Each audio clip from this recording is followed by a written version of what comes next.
What's up, everybody? How y'all doing? Welcome to another episode of Bring the Ruckus podcast. I'm your host, Davon, and I know, it's been a long time since I've been recording. I apologize. Anybody who's waiting, I'm sorry. You know, just starting this podcast up, it's kind of a little hard, trying to get things going and stuff. But you know what? We're here now.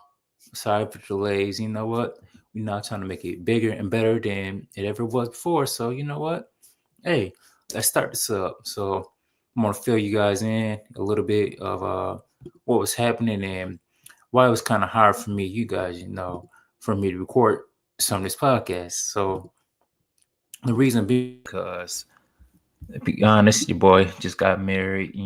See the ring on my finger and stuff, and it was just a lot going on, working two different jobs and just being pretty busy. So I must say that it's kind of hard for me to just juggle a lot of things at one time. But you know what? Like I said, I'm here now. It's time to talk about some sports, talk about some basketball, talk about some music. There's a lot been going on lately. Kendrick, Drake, it still ain't over with. It's the beef that ain't gonna stop, won't stop.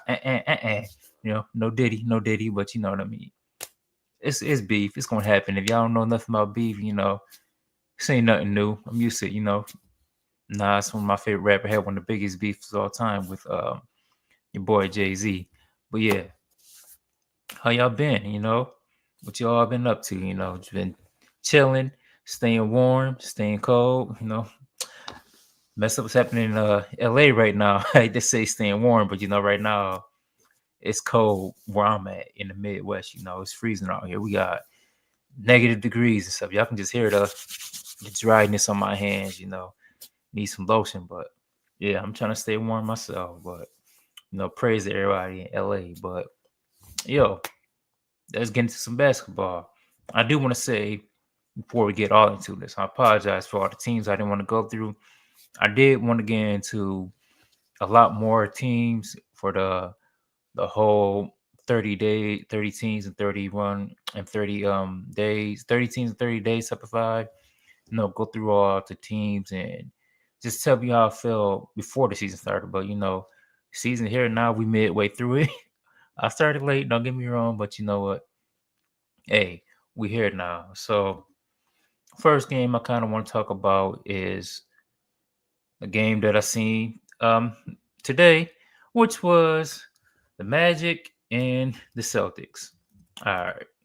I just want to say right now, this Magic, they doing all right for a team that's been pretty injured, without Pablo for the most part, without Wagner, both Wagner brothers.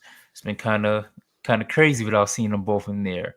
But they've been holding it down. They're really a resilient team who's been, going through it. And they're still within like the 4th seed, 6th seed of the playoffs right now. So I gotta say, that's pretty good for a team that's been dealing with a lot of injuries. It's not even just the Wagner brothers, and it's not even just the star player Pablo, but it's also people like the Gary Harris's, the Gogan Patazi, people like him being injured. That all hurts. It's a lot of role players hurt on this Magic team, but you know what? They still pressing through it, still going through it, and somehow they just find a way to win game after game after game. But unfortunately, they didn't find any ways to win their last couple games. Their last game against the Bucks, similar to the game that I want to talk about today, the game against the Magic, they did not pull through with it. And sadly, I want to say is you kind of just see the lack of depth they have as far as like offense, and just also the fact that they're missing Wagner. You can tell Pablo's not 100%. You can just tell this is just not a complete team coming through. But like I said, it was still one of them games that the Magic just being resistant. So first quarter came, Magic was kind of slow. Didn't think much of it. I was like, all right, they might get into it. You seen Pablo trying to get more back on his feet, doing a little bit, but much didn't happen with it.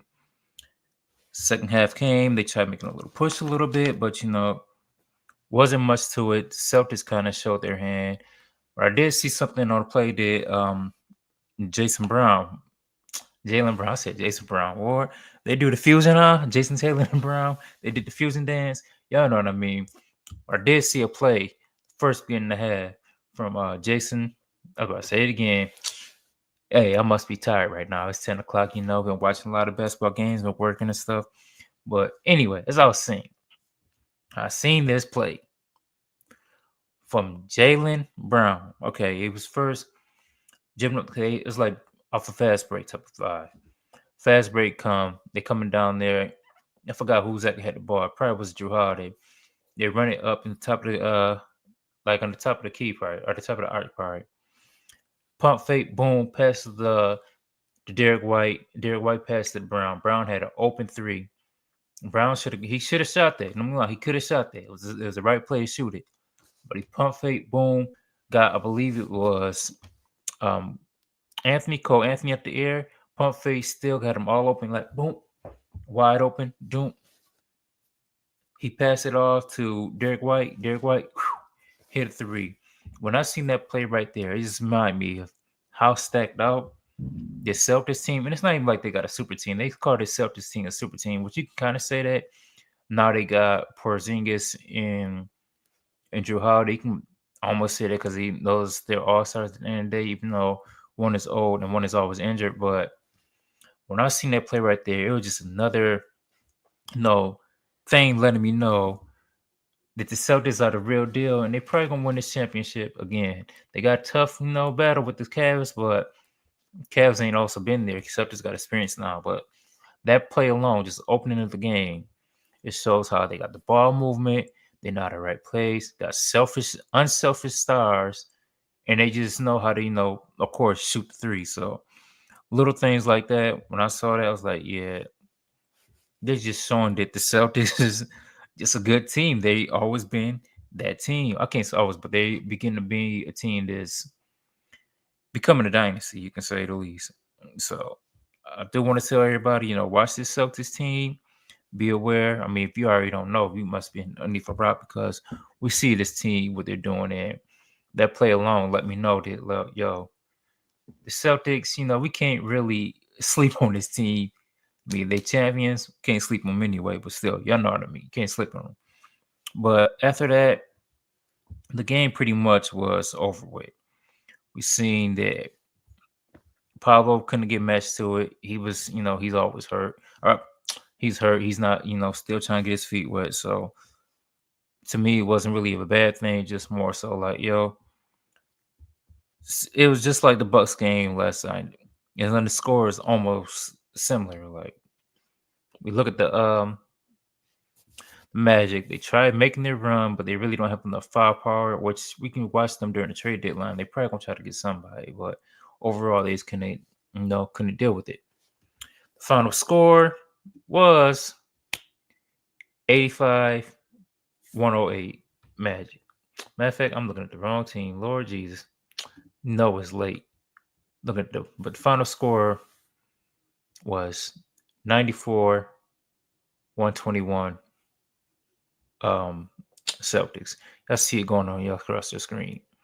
So Pablo finished with about, was it 21 points, I believe? Yeah, Pablo finished with 21 points, 4 assists, 4 rebounds. Not too bad. And you see Michael Carter Williams, he finished with 9 boards, 15 points. So we look at the box score, you can just tell they just need more scoring.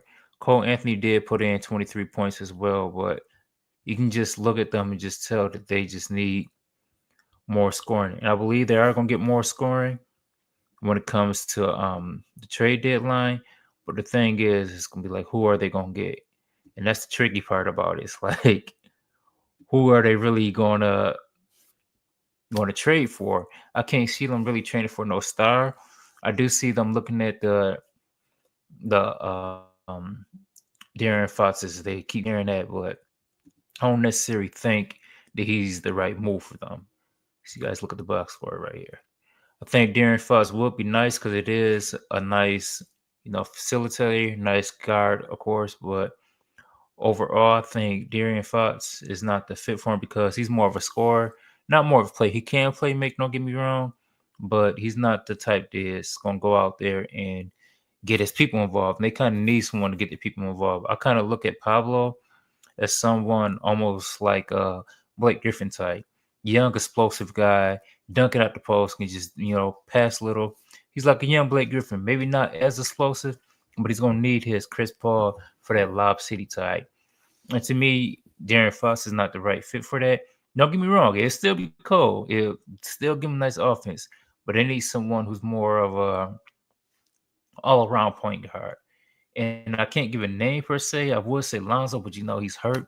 I think he'll fit them so well if he was healthy and doing the things he's doing a couple years ago. But this ain't Lonzo anymore, so it's not the same player. So can't say I want him on the squad, but it is a player that they should be looking at. Maybe they look at someone like I don't know who's available. Trey Young would fit them so perfect, but I don't think they'll be able to get him unless they give a lot, especially the way the Hawks are doing right now. Trey Young's on the Magic.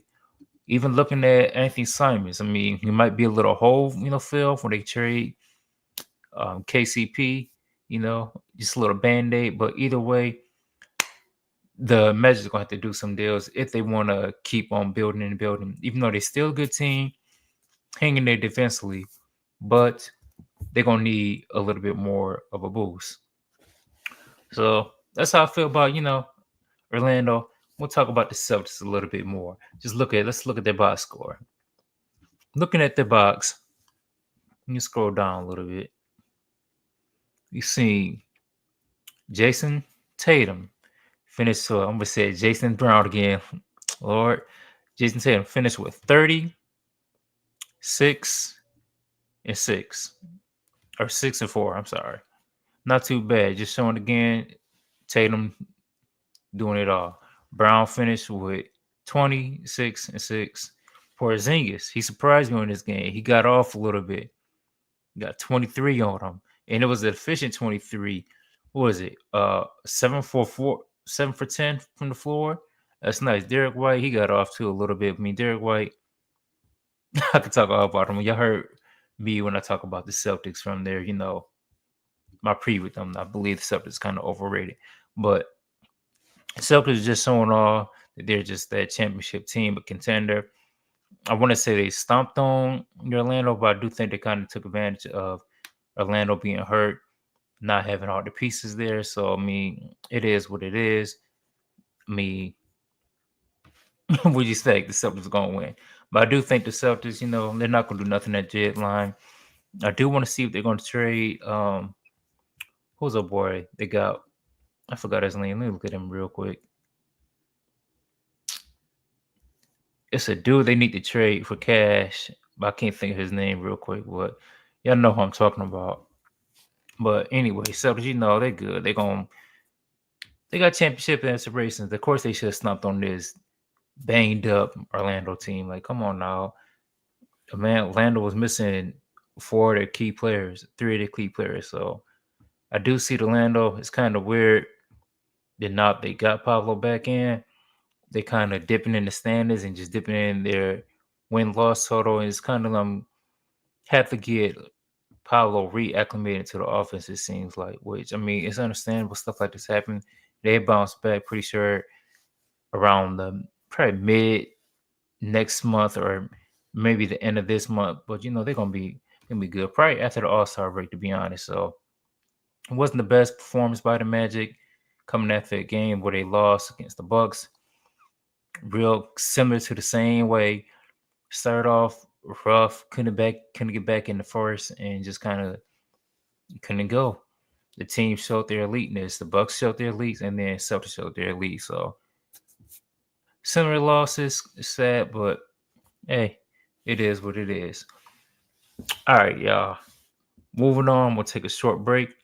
Then I want to get talking about the next game, which was the who was it, Lord? It was the T-Wolves and the New York Knicks.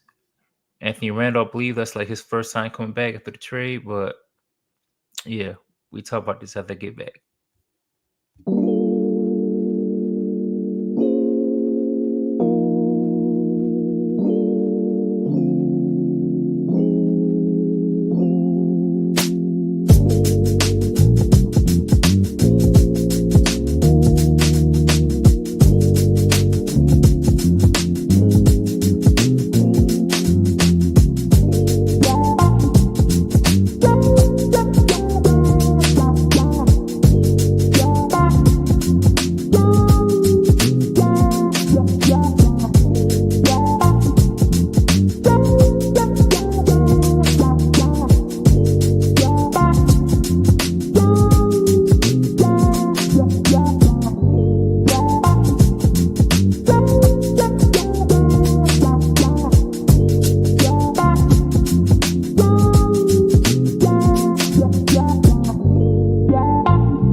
All right, y'all. We are back with another segment. Still knocking the rust off a little bit with this podcast name, but you know what? It's all good. I enjoy coming up on here talking about y'all, talking to y'all with, talking about sports, talking about music, talking about life in general. It's just fun to get back to recording something, get back on the swing of things, you feel me? But yeah, we talking about a little bit of the New York Knicks and the Minnesota Timberwolves. I want to say, and I do want to talk more about how I feel about these teams, especially teams I didn't do the preview of. I did preview this team a little bit, but I just want to say, man, T Wolves are cooked. Like, even though they won this game, don't get me wrong, T Wolves, they are so cooked, man. Like, this team is over with on everything, man. I don't care what no one say, who get offended. This team is done with it. Like, for real. I ain't even trying to be funny. This team, they only got so much of their window, and their window is closing really fast. Unless they trade somebody and get something for Randall, like something real good, yeah, the T-Wolves are over with. And I'm tell you why they over with. Like, before this season started, I'm pretty sure I said during my preview with the T-Wolves, they trade the wrong center. I'm not a Cat fan at all. I don't like Cat or Gobert. I admit that. Hey, y'all can call me a hater all you want. I think both of them is super soft. I can't stand them 7-footers. But guess what? Cat is showing why he's a real deal. Nothing about Cat skills wise, I would criticize. I love Carl Anthony Towns skills. Who won it? 7-footer, mobility, spread the floor route. He's good. My biggest thing with Cat is that he's 7 foot and he just be so soft. But in New York, hey, I wish Cat, my hat's off to you. You've been playing harder, been turning tougher, and he's showing that he's a star in this league with the New York Knicks, which is why, again, the T Wolves are cooked because they traded the wrong center. They traded, and y'all can see Anthony Edwards is speaking out about this all the time. Our starters are soft. Our starters are weak. Our starters, da, da, da, da. Before he used to get on Cat about being weak and soft. But guess what? Cat can play weak and soft and still put up 20 and 10. He can still put up them numbers. Gobert gonna put up some weak, 6 rebounds, being 7 foot. He have no offensive game, so all you're doing is leaving the offense against Anthony Edwards, which you see this now a lot is his games lately. He's just scoring. Everybody else not doing much. And you can tell visually and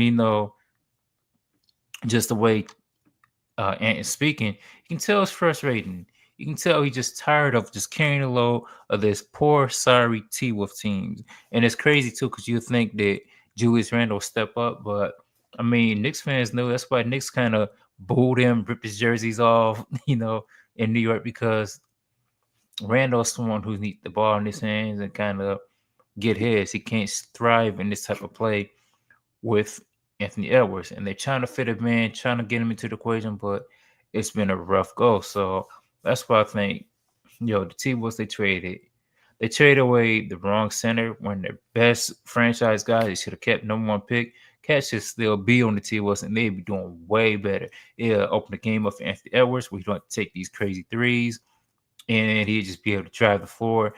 They took away so much when they got rid of Carly Towns.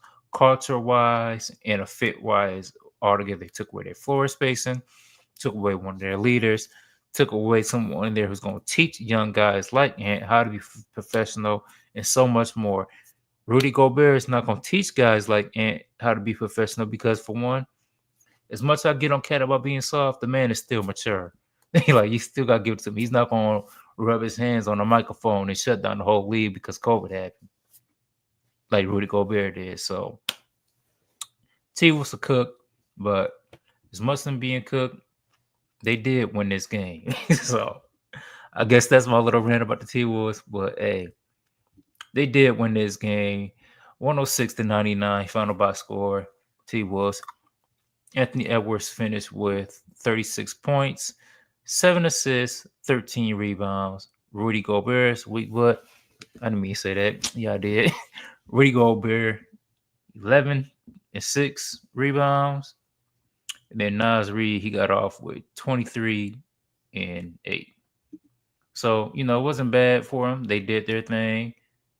They came in the garden and took over. So, hey, I wasn't expecting it, but it's also I felt like T Wolves got lucky with this game because Cat wasn't playing. I feel like Cat was playing, it might have been a different story. So, I mean, yeah, Anthony Edwards got off. He had to get up all them points for them to win. But hey, a win is a win. But I do feel like the Timberwolves got more problems, and we're gonna keep seeing more of these problems kind of, transpire unless they actually get somebody for Julius Randle. So, hey, I don't know what they're gonna do. The next move is if they're gonna trade Randle at deadline, but you gotta see right here, this ain't it. Like you can't have, can't. I mean, Edwards is young; he can do these type of things, but you can't just have. Not today's NBA. You can't just have one guy doing the Michael Jordan thing. And as much as Cal or as much as Ant get compared to Michael Jordan, he's not Michael Jordan. So, you know, this is not going to be the perfect fit long term solution. Mike Conley, I do want to say though, when I first watched this game, Mike Conley, he kind of got off in the first quarter, got off doing his thing. I didn't expect it at all. He pretty much, he started a tone when he came to when the opening half, the beginning of the quarter. I didn't expect it from Mike Conley. A lot of people say he washed up, but this shows also why veterans are important to have on your team. The key thing to have on your team because the beginning of the game, Anthony Edwards was struggling. All he was doing was shooting threes, shooting threes, shooting threes. I believe he's like 0 for 7 or something, or maybe 1 for 7. He wasn't making much shots at all. But then later on, the team was still doing their thing. People like I said Conley, Reed was keeping them involved, shooting the key threes as well. And then also Dillingham, I feel like he pushed the pace a little bit. He didn't do much in the box score, but I still feel like he did enough to kind of kept the game flowing a little bit, especially like as a rookie. By the time the second quarter came, third quarter came, that's when your boy Edwards was like, all right, we got to push this lead more. It was kind of a back and forth game, you know, all game, giving tough. Brunson, he came out strong. He was kind of going back and forth with Conley and all them, but overall, New York was missing their big man. The third and fourth quarter, Ant took over and was like, yo, forget Dame time. It's Ant time. That's when he started pulling away. That's when most of his points came was in second, third quarters when he started cooling up, boom, boom, boom, doing the Ant things. But I do want to say, watching this game and seeing Ant, and I believe other people said this before, it's I understand Ant shooting all them threes and he want to be a 3-point shooter, but that's not his strength. Like we like Ant the same reason we like Ja Morant, someone who's gonna drive. He's more of a slasher. He can hit the three. Don't get me wrong. He shoot at a good rate, but if Ant really opened up his game more, if he just start dunking it more, and of course he dunks it still, but you don't even got to dunk it. Go in the mid range. Do like DeMar DeRozan a little. Do something more than just shoot these threes. Like he's not a Steph Curry type. I'm pretty sure his shot gonna get improved, and all that. But overall, it's not the game that's probably gonna work best for him right now. I think he needs to learn how to get his own and kind of score a little bit more isolation as far as on drives and stuff like that. But like I said, this also comes through with them not having cat, them not having the floor spaces. So and it's gonna just be shooting all these crazy threes, 10 threes a game, which is, I mean, it's cool. It's the new NBA, you can say, but it's also not what we need to see per se. But I believe T Wolves, they want to fix this team, especially around Ant before it get too late. Because I mean, they still second apron team. They need to get rid of them two big guys. Maybe keep Gobert a little bit because Randall's more of a bigger problem. You probably can change him cheaper. I don't know what you're gonna get for him. They don't have any picks or anything, but my main thing is they need to look for a point guard. They need to go after Darren Fox, but they don't have nobody really to get rid of.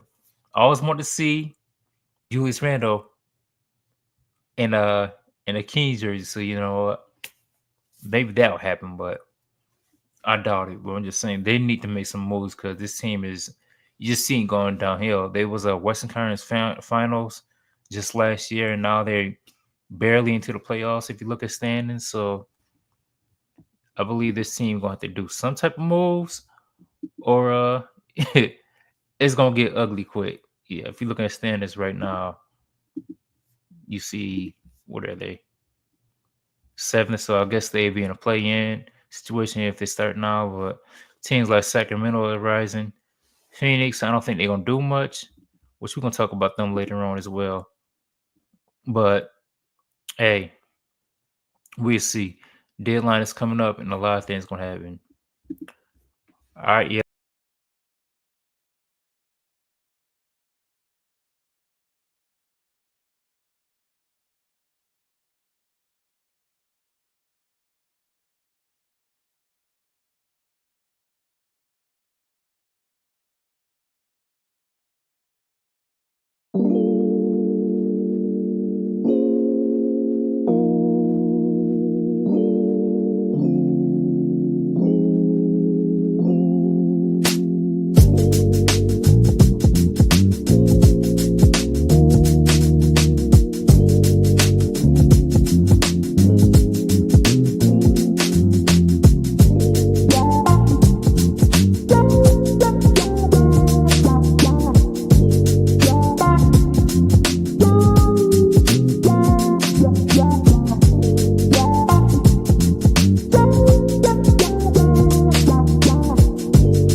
All right, y'all. All right, y'all. Just want to talk a little bit more about the Suns, just because I gotta say before they make a trade, the Suns, just like the T-Wolves, they're over with because they traded for Bradley Beal. I want to say this because I didn't say it during the season preview. Of course, I had to make one. Yada yada yada. Whenever you make a team like this, these super teams, they never worked out. We've seen it with the only time it worked out, you can say, is with the Boston and the Heat. But I can go on different reasons why they worked out. For one, they had players. It was two-way. Different time they fill out their roster. Yada yada yada. A lot of these modern teams that try to do these so-called super teams, from ironically, they got a lot of KDs on it.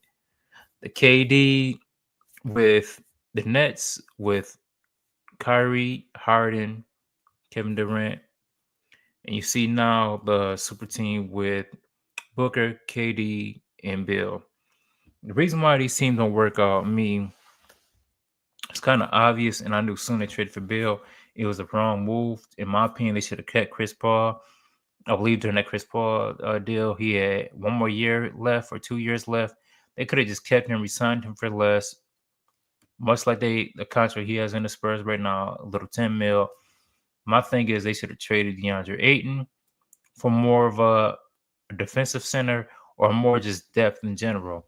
So when you look at this Phoenix Sun team, you're not doing well. For one, they're under-respected, I say, because they have too much shooters on the team. I've been thought Bill would look better off the bench, and I always thought that Nurkic was the wrong center to get. Like, this man didn't really work out in Portland, so I don't know why they put him on the team now. And the fact he's always hurt too, I thought the Suns would do better with more of a defensive minded center, someone like Clint Capella, even a Knicks Clack center. You want to get younger, someone who's going to run the floor, defend, block shots. That's all they need.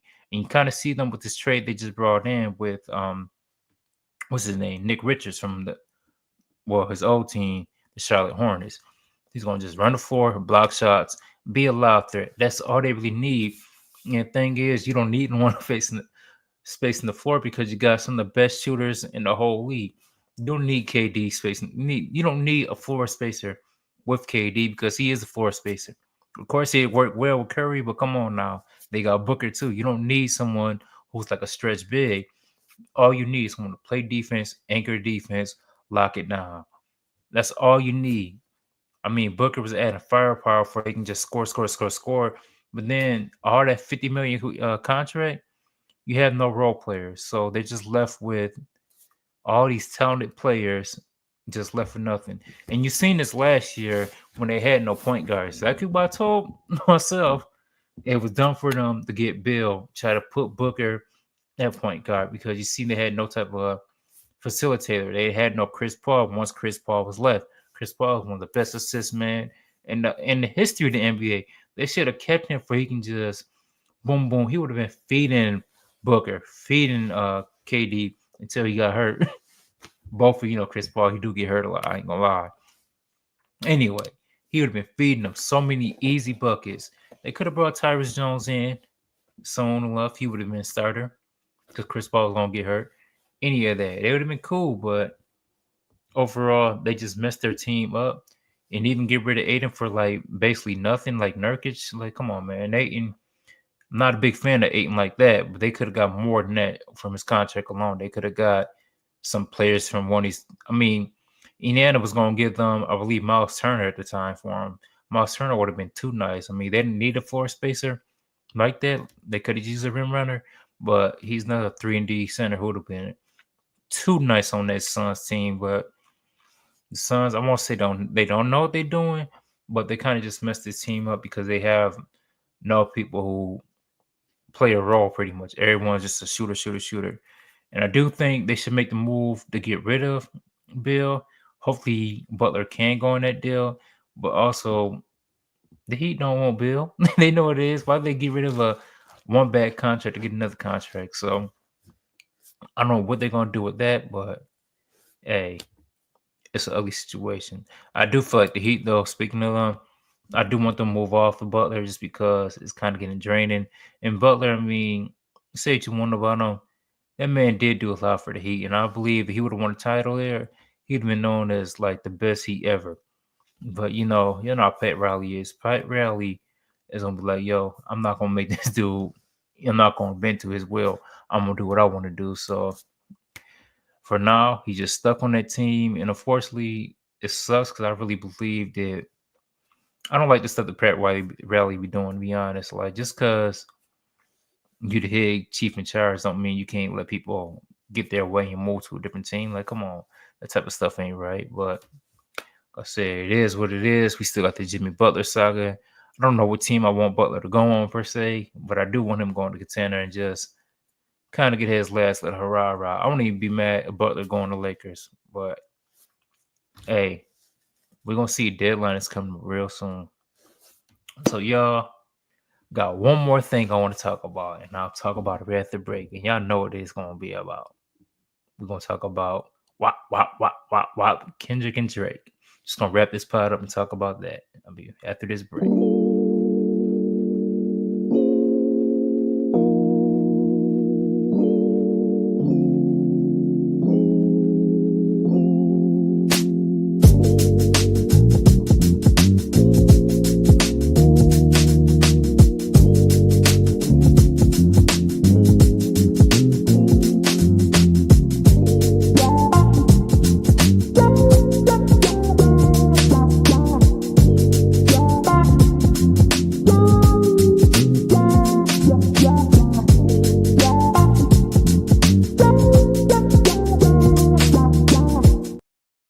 All right, y'all. I'm back. Like I said, still getting the rest up with this podcast game, but yo, feel good. Thank you everybody who's out here watching, everybody support. People who gonna watch this after this go off, like, comment, subscribe, do all that stuff. I'm gonna keep on trying to bring these podcasts more and more. Kind of putting the light into it.